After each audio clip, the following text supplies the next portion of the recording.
Salut mon pote, comment ça va? The purpose of this video will be to explain to you as clearly as possible what is a COD and a COE in French. Alright? You already know what I'm going to say on this slide, so let's get right into it. I want to make this video vite fait, bien fait, like we say in French, which means something like quick and good, quick and efficient. Okay? First of all, why is it important to know about COD and COE? So, the thing is that COD and COE is kind of a boring topic in French, okay? The reason for this is that it's literally abstract grammar, and you know that learning French is definitely a lot of this and a lot of this as well, and learning about COD and COE will not help you with this. It will not help you in daily conversations, it will not help you make friends or anything, because it's just grammar for the sake of grammar, basically. But if you started to learn French seriously, you know that on top of this, there's definitely a bit of this to do as well. And for this part, you have to know what is a COD and a COE. I think if you started to study passé composé, for example, how are you supposed to know how to use passé composé if you don't know what is a COD and a COE? When you start using pronoun like que, qui, dont, ou, etc., how are you supposed to know which one to use if you don't know what is a COD and a COE? So this is why we are going to review this today right now. My purpose here is to make this as easy to understand as possible. Okay? Let's go. Starting with COD. Complément d'objet direct. But let's just call it COD. Right away, when you have a sentence with a verb, if you can ask the question quoi or qui, so what or who, about the verb, then the answer is the COD of the verb. That's it. That's all there is to it. Par exemple, Thomas mange une pomme. So Thomas is eating an apple, right? Thomas mange une pomme. Here we have a verb, which is mange, to eat, right? So I can ask the question quoi about the verb. Thomas mange quoi? Thomas mange une pomme, right? So, une pomme is the COD of the verb mange. Okay? I think you get my point. This is abstract grammar. I don't need to know that it's the COD to say the sentence. But you need to know this concept, this grammatical concept of COD afterwards to study some grammar topics and write and speak French properly. Other example. La pomme que Thomas mange est rouge. So the apple that Thomas is eating is red. Thomas mange. Il mange quoi?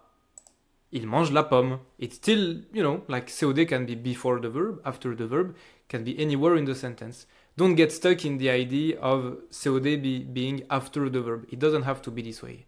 You can still ask the question here. Thomas mange quoi? Il mange la pomme. In the sentence, Thomas is still eating an apple. Donc, la pomme is the COD of the verb mange. Ok? Très bien. J'aime ma femme. So, literally, I love my wife. J'aime is the verb of the sentence.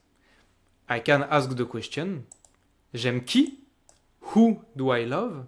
J'aime qui? I love who? J'aime ma femme.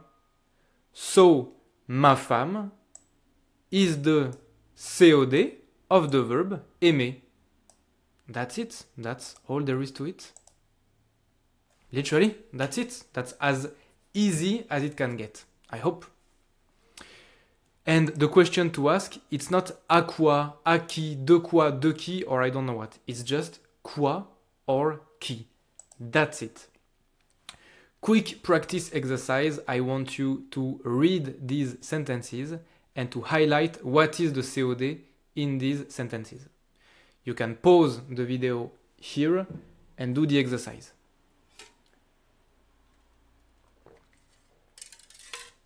Bonus exercise. You tell me each drawing is matching which sentence. Okay? I put small drawings to make the slide more looking better, you know. Okay, let's go. Élise passe son examen. Élise is taking her exam. Be careful, this one is a fake friend between French and English. Passer un examen doesn't mean to pass an exam. It means to take an exam. Élise passe son examen. Élise passe quoi? Son examen. Son examen is the COD of the verb passer. And is this one. Elle a reçu une lettre de son amoureux. She received a letter from her lover. Elle a reçu quoi? What did she receive? Elle a reçu une lettre. A letter. Okay, a love letter. So, une lettre is the COD of the verb reçu. Amélie a perdu son stylo. She lost her pen. Stylo is this one. Elle a perdu quoi? Elle a perdu son stylo. Son stylo est le COD du verbe perdu. Mon chien Caramel mange un os depuis 1 heure. Mon chien Caramel mange quoi? Il mange un os. Un os is the COD of the verb mange. Très bien. And now, COI. Complément d'objet indirect. But let's just call it COI. It is exactly the same principle as here, but this time we ask the question à quoi or à qui. So these are going to be questions not about the same verbs. You cannot ask, for example, here, j'aime ma femme. You cannot ask j'aime à qui, j'aime à quoi. Doesn't make sense. You don't love to something, you love something, right? So you can ask j'aime qui, j'aime quoi, but you cannot ask j'aime à qui, j'aime à quoi. But with verbs, for example, téléphoner, to call someone, now you can ask je téléphone à qui, par exemple in this sentence, je téléphone à ma mère. Le verbe c'est téléphoner. Je téléphone à qui? Who am I calling? À ma mère. Donc, ma mère, my mother, is the COI. It's the COI of the verb téléphoner. Because to get ma mère, I have to ask the question à qui. So typically, téléphoner is a verb that cannot have a COD. It's impossible for téléphoner to have a COD. Because you cannot say je téléphone quoi? Je téléphone qui? You don't call, like you don't phone call something or someone in French. You phone call to something or to someone. So téléphoner can only have COI. Because you will always ask the question, je téléphone à qui? And here, à ma mère. Let's imagine that I go with my friends looking at the stars at night. Les étoiles ressemblent à une casserole.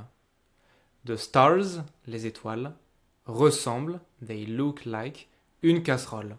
A pan, a pot, not sure how to say this in English. Something like, you know about this star shape that looks like this, right? It's the most famous one, I think. In French, we call it la grande ours, which means the big bear, like the animal. Les étoiles ressemblent à une casserole. Les étoiles ressemblent à quoi? They look like what? Elles ressemblent à quoi? Une casserole. Donc, une casserole is the COI of the verb ressembler. Because I ask the question à quoi? Okay? That's it. That's all there is to it. Last practice exercise, exactly the same. This time I want you to pause the video here, read the sentences, and you highlight the COD and the COI. Be careful, one sentence can have both a COD and a COI. It's possible. typically the first sentence. Ok? C'est bon? C'est parti. Here you go. So I have put COD in pink and COE in green, right?